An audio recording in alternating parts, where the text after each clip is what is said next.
चलो, good afternoon students. आज अपन पढ़ेंगे बॉयलर करोजन। एक्चुअल में बॉयलर करोजन है क्या? Good afternoon. Boiler corrosion is a decay of boiler material bye it's chemical or electrochemical attract bye environment. ठीक है। ये अपन पढ़ क्या रहे हैं? Boiler problem.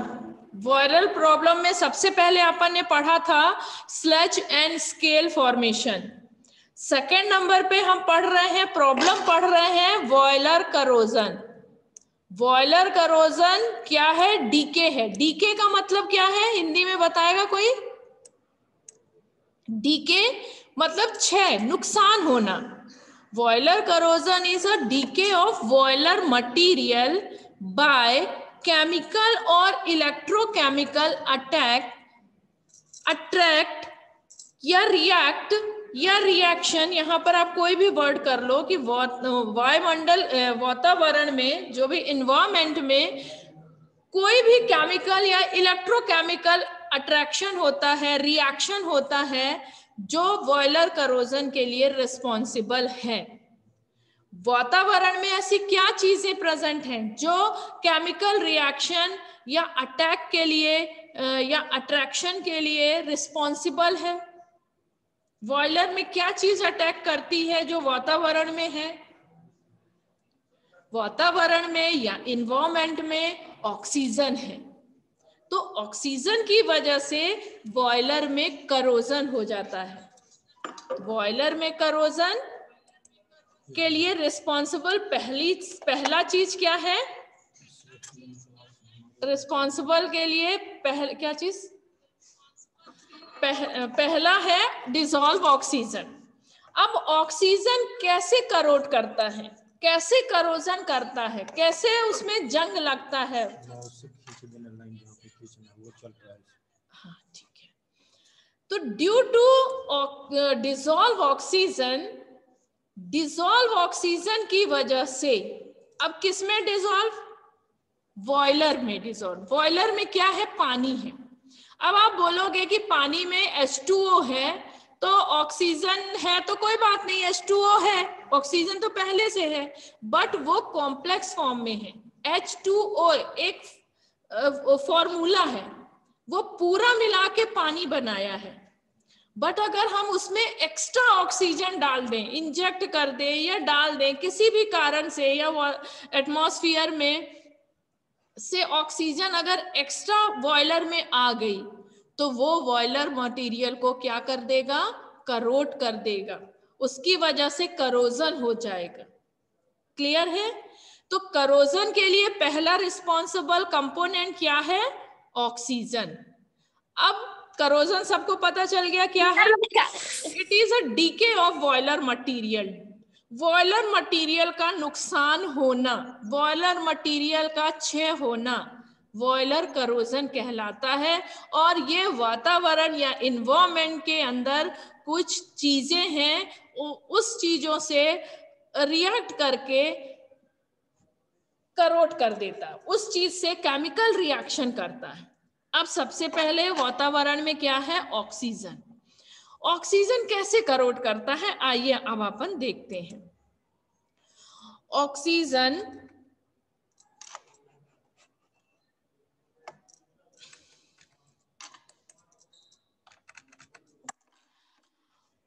बॉयलर मटेरियल क्या होता है? अब सबसे पहले ये बताइए कि वाटर का फॉर्मूला क्या है? H2O। H में H2O का रेशियो, वाटर में हाइड्रोजन और ऑक्सीजन का रेशियो कितना है? 2:1। अगर हम बोले कि पानी को ऑक्सीजन के कितने एटम बनाते, कितने एटम पार्टिसिपेट करते हैं वाटर बनाने में, ऑक्सीजन के कितने मॉलिक्यूल्स पार्टिसिपेट करते हैं, तो आएगा आंसर क्या आएगा? रिएक्शन लिखते हैं आप। अगर हम यहाँ पे रिएक्शन दिख रहा है, H + O2। ठीक है, H H प्लस O2 तो क्या बनता है H2O। ठीक है, क्या ये सही है? बिल्कुल सही नहीं है, क्योंकि यहाँ मॉलिक्यूल कितने लगेंगे ऑक्सीजन के? No ma'am. 2 मॉलिक्यूल्स। मैम तो हाइड्रोजन के 1 इधर लगेंगे तो 2, आप 1/2 half 2H plus half O2 gives 2 H2O। 2 अब हम यहाँ पर देखें कि H का कितना है एटॉमिक नंबर? 2 है। 2 2 प्लस ये कितना है एटॉमिक, इसका मॉलिक्यूलर वेट कितना है? 16 1 16 है ना, 16। तो पानी का मान लो एक मॉलिक्यूल बनाने के लिए ऑक्सीजन के कितने मॉलिक्यूल लगते हैं? 8 लगेंगे। पानी का एक मॉलिक्यूल बनाने में ऑक्सीजन के ये 16 हो जाएगा, O2 16 हो गया, डिवाइडेड बाय 2 हो जाएगा, तो कितना आ जाएगा? 8। तो पानी का एक मॉलिक्यूल बनाने के लिए ऑक्सीजन के कितने मॉलिक्यूल लगेंगे? 8। अगर इससे ज्यादा ऑक्सीजन हो गया पानी के अंदर तो पानी क्या होगा? पानी पॉल्यूटेड हो जाएगा। जैसे कि हमने शुरू में कहा था कि पॉल्यूशन या इम्प्योरिटी कितनी तरह की होती है। केमिकल इम्प्योरिटी में याद करो, अगर डिसॉल्व ऑक्सीजन भी हो गया, डिसॉल्व गैसेस में हमने एग्जांपल भी दिया था कि डिसॉल्व ऑक्सीजन भी ज्यादा हो गया तो पानी क्या हो जाएगा? पॉल्यूटेड हो जाएगा, इम्प्योर हो जाएगा। क्लियर है? तो ये जो ऑक्सीजन है अगर एटमॉस्फेयर में पड़ी हुई है, एटमॉस्फेयर में है, और बॉयलर वाले पानी में अगर ये आ गया एक्स्ट्रा ऑक्सीजन तो वो क्या करेगा? यहां देखिए Fe आयरन है। आयरन क्या है? Boiler material. पानी उसमें ऑलरेडी है जो हमने लिया है, हम पानी को क्या करने जा रहे हैं? सॉफ्ट करने जा रहे हैं। तो वो पानी और ये जो एटमॉस्फेयर में ऑक्सीजन है ये मिलके क्या बनाएगा? FeOH, फेरस हाइड्रोक्साइड, हाइड्रोक्साइड बना लेगा। और अभी देखो जैसे ही फेरिक ऑक्साइड बनाएगा या फेरस ऑक्साइड बनाएगा वो अब जंग लगना शुरू हुआ है, डीके शुरू हुआ है। वो क्या करेगा? और ज्यादा ऑक्सीजन लेगा, और ज्यादा ऑक्सीजन लेगा और ये बना लेगा FeO2। उसके साथ मॉइस्चर भी रहेगा, यहाँ पर डॉट H2O मतलब ये मॉइस्चर भी रहेगा, साथ में नमी भी रहेगी। तो Fe2O3 बना लेगा। इसे बोलते हैं रस्ट। रस्ट का मतलब है जंग लगना। क्लियर हो गया? अब यहां पर ये जंग लग जाएगा। ठीक, अब हमें क्या पढ़ना है? बॉयलर में क्या क्या प्रॉब्लम आ सकती है और वो प्रॉब्लम से हम कैसे छुटकारा पाए। ठीक है, वो प्रॉब्लम से हम कैसे छुटकारा पाए, हम क्या ऐसा यूज करें जिसकी वजह से वो प्रॉब्लम दूर हो जाए। अब आगे बढ़ते हैं। ये स्क्रीन आगे ही नहीं बढ़ रही है भाई।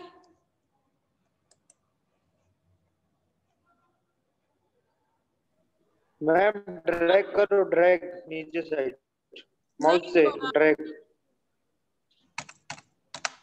नहीं, एनोटेशन को बंद कर दो, ऊपर होगा एनोटेशन, इसको बंद कर दो और ड्रैग करो फिर माउस के थ्रू। हाँ, अब हुआ। ठीक है, नहीं हो रहा? हाँ हो गया। हुआ? अब यहां पर देखिए ये इधर है, ये देखिए अब हमने क्या किया है कि ऑक्सीजन को रिमूव करना है। ऑक्सीजन ने अपना काम कर दिया, रस्ट बना लिया। रस्ट Fe2O3, रस्ट की फॉर्मूला क्या है? Fe2O3। Fe2O3 बन गया, लेकिन इसको हम प्रिवेंट कैसे करें? हम पहले प्रॉब्लम जानते हैं, फिर उसके बाद सॉल्यूशन हमें निकालना है जिससे बॉयलर में प्रॉब्लम ना हो। आपने एक चीज नहीं पढ़ी है, हम बता दें आपको, हाइड्राजीन। यहां पर एक केमिकल है हाइड्राजीन। हाइड्राजीन का फॉर्मूला है N2H4। यहां पर ऐसा लिखा है, ऐसा नहीं है, हम सुधार देंगे इसको, N2H4। N2H4 है हाइड्राजीन। हाइड्राजीन एक ऐसा केमिकल है जो पानी के अंदर प्रेजेंट ऑक्सीजन से रिएक्ट करता है और नाइट्रोजन निकालता है, नाइट्रोजन रिलीज करता है। तो हाइड्राजीन एक्स्ट्रा ऑक्सीजन को एब्जॉर्ब किया, उससे रिएक्ट किया और नाइट्रोजन गैस निकलेगी और पानी का मॉलिक्यूल बनेगा। पानी का मॉलिक्यूल बना तो कोई दिक्कत नहीं, ये नाइट्रोजन बॉयलर को करोट नहीं करेगी, बॉयलर का डीके नहीं करेगी, ये नाइट्रोजन पानी में सेफली रहेगी। ठीक है, क्योंकि रहेगी, नाइट्रोजन थोड़ा हैवी होती है तो पानी में डिसॉल्व रहेगी, किसी तरह का बॉयलर में प्रॉब्लम नहीं होगा। तो हाइड्राजीन का अगर हम यूज करते हैं तो डिसॉल्व ऑक्सीजन को हम रिमूव कर दिए तो हमें सोल्यूशन भी मिल गया। अगर मान लो हमारे पास हाइड्राजीन नहीं है तो हम क्या यूज करते हैं, इसे बोलते हैं सल्फाइड और इसे बोलते हैं सल्फाइट। TE और DE का फर्क है। सल्फाइड अगर हम यूज करेंगे ये एक्स्ट्रा ऑक्सीजन को एब्जॉर्ब करेगा और क्या बनाएगा, सोडियम सल्फेट। सल्फाइड सल्फेट बना लेगा, सोडियम सल्फाइड सोडियम सल्फेट बना लेगा और सोडियम सल्फाइड DE क्या बनाएगा, Na2S, ऑक्सीजन एब्जॉर्ब करके सोडियम सल्फेट बना लेगा। तो अगर आपके पास हाइड्राजीन नहीं है, हमारे पास नहीं है, तो हम सोडियम सल्फाइड या सोडियम सल्फाइट यूज कर सकते हैं और डिसॉल्व ऑक्सीजन को रिमूव कर सकते हैं। इसमें अभी किसी को कोई दिक्कत नहीं होनी चाहिए। अब नेक्स्ट है कि एनवायरमेंटल में एनवायरमेंटल रिएक्शन है बॉयलर करोजन। एनवायरमेंट के अंदर कुछ चीज है उसे अट्रैक्ट करता है और केमिकल या इलेक्ट्रोकेमिकल रिएक्शन करता है, जैसे कि अभी थोड़ी देर पहले हमने बताया। अब डिसॉल्व कार्बन डाइऑक्साइड क्या करेगा, ये भी बॉयलर को करोट करेगा, ये भी बॉयलर को जंग लगाएगा, ये भी बॉयलर में वैसा ही काम करेगा। जब हम किसी फर्श में एसिड डालते हैं तो कैसा होता है, फर्श खुरदुरी हो जाती है, उसकी ऊपर की परत निकल जाती है। तो सेम ऐसा ही काम कार्बन डाइऑक्साइड करता है। कार्बन डाइऑक्साइड बॉयलर को करोट करता है, उसका डीके करता है, उसका नुकसान करता है। अगर एक्स्ट्रा कार्बन डाइऑक्साइड आ गई तो एक्स्ट्रा कार्बन डाइऑक्साइड करती क्या है, कैसे नुकसान होता है, क्योंकि अपन तो केमिस्ट्री पढ़ते हैं, हमें तो रिएक्शन से मतलब है। तो CO2 H2O से रिएक्ट करके कार्बोनिक एसिड बनाता, this is carbonic acid, H2CO3। Carbonic acid ऐसा ही रिएक्ट करता है जैसा कोई एसिड, जैसा HCl। कार्बोनिक एसिड बॉयलर की दीवारों को क्या करेगा, करोट करेगा। जैसा रस्ट लगना हुआ, रस्ट भी क्या है, बॉयलर की दीवार धीरे धीरे गिरती है, उसका नुकसान होता है। तो वैसे ही कार्बोनिक एसिड भी काम करेगा जैसा कोई एसिड करता है। ठीक है, अब हम कार्बन डाइऑक्साइड को रिमूव कैसे करें, हमें तो प्रॉब्लम भी पढ़ना, उसका सलूशन भी पढ़ना है। हम कार्बन डाइऑक्साइड जो पानी में एक्स्ट्रा है और एक्स्ट्रा कार्बन डाइऑक्साइड बॉयलर की दीवार से जो रिएक्शन करके कार्बोनिक एसिड बनाता है, हम इस कार्बन डाइऑक्साइड को ही गायब करते हैं। कैसे गायब करेंगे, by adding calculated amount of ammonia, by adding calculated amount of ammonia. जैसे ही हम अमोनिया डालेंगे कार्बन डाइऑक्साइड उससे रिएक्ट करेगा। अब यहाँ पे आप देखोगे अमोनिया का फॉर्मूला है NH4, बट अमोनिया जैसे ही आप डिब्बे से निकालेंगे वो एटमॉस्फेरिक हाइड्रोजन से रिएक्ट कर ले, मॉइस्चर से रिएक्ट कर लेता है। एटमॉस्फेयर में जितना भी मॉइस्चर है, बहुत कम है मॉइस्चर, उससे भी वो रिएक्ट कर लेता है और OH तुरंत बना लेता है। आपने हाथ में लिया, आपके हाथ के ही मॉइस्चर से वो OH ले लेगा। तो हमेशा अमोनिया को NH4OH के रूप में ही लिखते हैं, रिएक्ट कराते हैं। वो एक्स्ट्रा कार्बन डाइऑक्साइड से रिएक्ट करेगा और अमोनियम कार्बोनेट बनाएगा। क्या बनाएगा? Ammonium carbonate. अमोनियम कार्बोनेट बना लिया और वाटर बना लेगा। हमारा जो कार्बन डाइऑक्साइड है वो रिमूव हो गया। ये अमोनियम कार्बन डाइऑक्साइड वो हार्डनेस इंक्रीज नहीं करता, क्योंकि ये हार्डनेस नहीं है, और ये बॉयलर को नुकसान भी नहीं पहुंचाता। हमें तो काम क्या करना है? बॉयलर को बचाना है। बॉयलर को बचाना है किस बीमारी से? बॉयलर करोजन से। और बॉयलर करोजन होता किससे है? ऑक्सीजन से, कार्बन डाइऑक्साइड से। ऑक्सीजन से क्या बनता है? रस्ट बनता है, Fe2O3। और कार्बन डाइऑक्साइड से क्या बनता है? Carbonic acid, H2CO3। ऑक्सीजन को कैसे रिमूव करते हैं? हाइड्रोजन डाल के, और सोडियम सल्फाइड और सोडियम सल्फाइड डाल के। और कार्बन डाइऑक्साइड को कैसे दूर करते हैं? अमोनिया डाल के। इतनी पिक्चर क्लियर हो गई आपको? अब हम आपको बताते हैं एक और कारण है जो पानी में करोजन हो जाता है। अगर कोई एसिड डिसॉल्व है, जैसे मतलब कोई सॉल्ट है डिसॉल्व, मैग्नीशियम सॉल्ट का एग्जांपल ले लें, तो मैग्नीशियम सॉल्ट क्या है? MgCl2। MgCl2 ऑलरेडी हार्डनेस है। कौन सी हार्डनेस है? मैग्नीशियम की परमानेंट हार्डनेस है। परमानेंट हार्डनेस तो रहेगी, क्योंकि हम तो हार्ड वाटर को सॉफ्ट कर रहे हैं, तो और हार्डनेस के साथ शायद ये भी हार्डनेस हो। तो हमने स्टडी की कि अगर ये वाली हार्डनेस पानी के अंदर है, तो हमें बॉयलर को बचाना है। किससे बचाना है?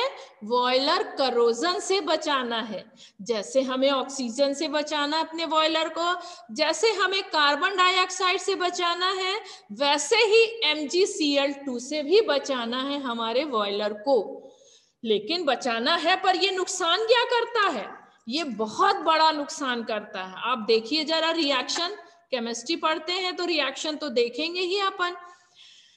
MgCl2 पानी से रिएक्ट करके MgOH होल ट्वाइस बनाता है। ये तो अपन ने थोड़ी देर पहले ही पढ़ा था कि MgOH बनाता है। ये क्या है? इनसॉल्युबल पार्ट है। और अगर ये बॉयलर की दीवार पे चिपक गया तो और एक क्या बनाएगा? स्केल भी बनाता है। अभी थोड़ी देर पहले पढ़ा था अपन ने। लेकिन ये स्केल भी बनाता है और साथ में ये क्या करता है? HCl रिलीज करता है। HCl जो रिलीज किया वो बहुत खतरनाक है, स्लज से भी खतरनाक है, स्केल से भी खतरनाक है।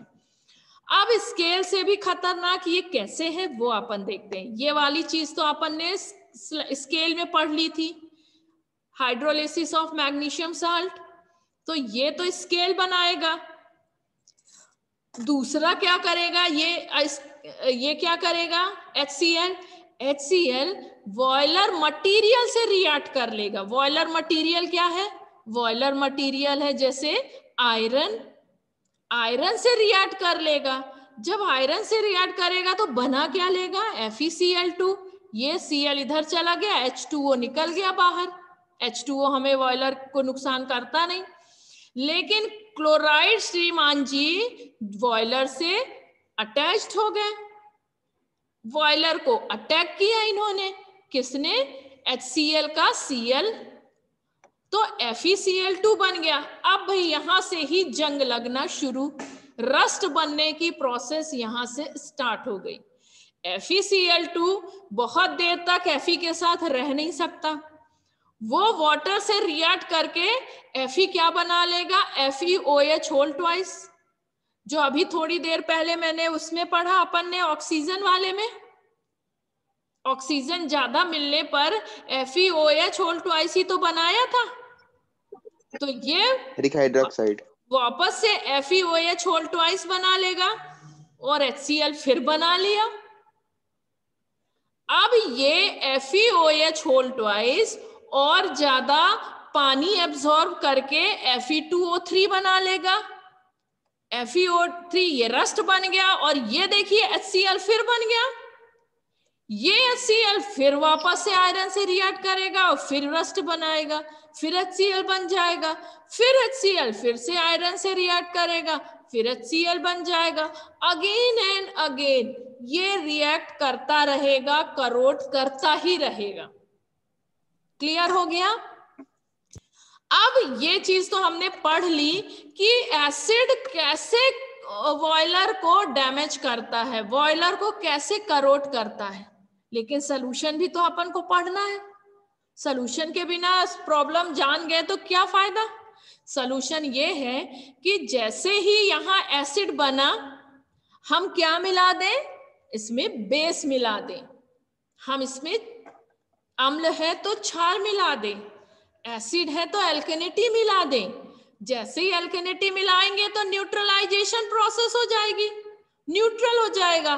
तो ये सारी रिएक्शंस नहीं होंगी, क्योंकि HCl एसिड ज्यादा किससे रिएक्ट करता है, बेस के साथ। जब बेस के साथ रिएक्ट करेगा तो आयरन बचा रहेगा बेचारा। तो ऐसे करके हमने बॉयलर करोजन पढ़ लिया। बॉयलर करोजन किसकी वजह से होता है, बॉयलर करोजन क्या है वो अपन ने जान लिया। अब समराइज करते हैं जल्दी से। Boiler corrosion is a decay of boiler material by chemical or electrochemical attack by its environment. The main reason of boiler corrosion are dissolved oxygen.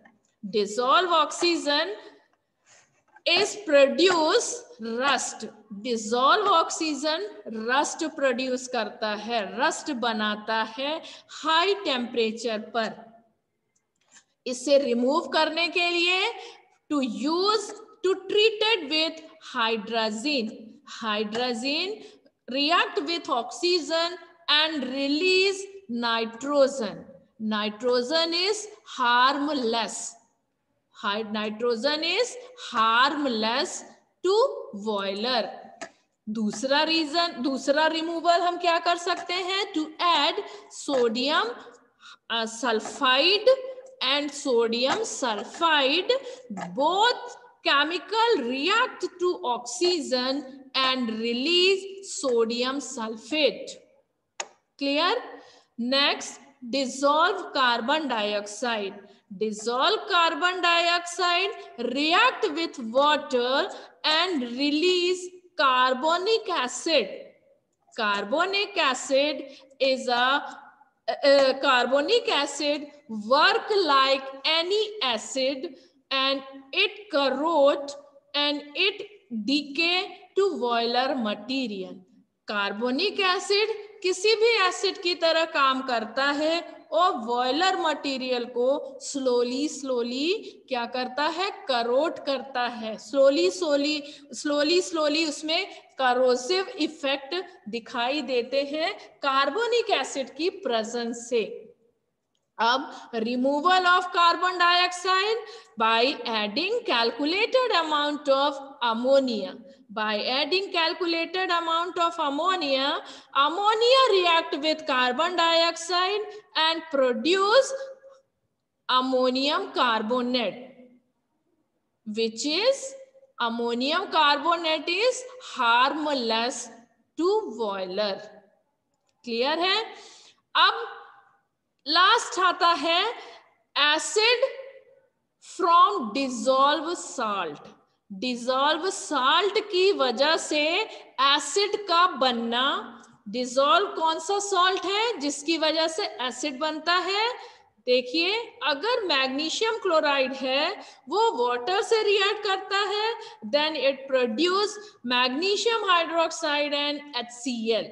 HCl is acid. ये एसिड आयरन से react करता है और क्या बनाता है, rust, iron hydroxide. Iron hydroxide is a rust. और ये फिर से HCl बना लेता है।